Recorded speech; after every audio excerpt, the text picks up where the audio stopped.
খাগড়াছড়িতে বিভিন্ন ধর্মের লোকদের ভ্রাতৃত্ববোধ ও পারস্পরিক সম্প্রীতি রক্ষায় হিন্দু নেতৃবৃন্দের সাথে বিএনপির নেতৃবৃন্দের মতবিনিময় সভা অনুষ্ঠিত হয়েছে।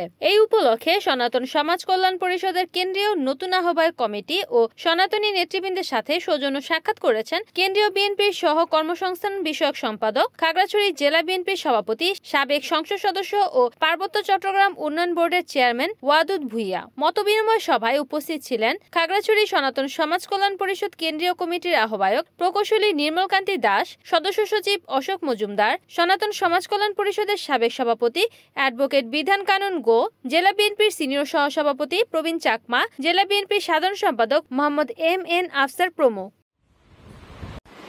আসলে আপনাদেরকে দেখতেন রাস্তায় পিটাতো। 2001 সালে আমাদের প্রিয় নেতা অতুল ভাই যখন এমপি হলেন, আমাদের জেলা বিএনপি আমি শারদীয় উদ্যোগ শুভেরও আগাম শুভেচ্ছা জানাচ্ছি।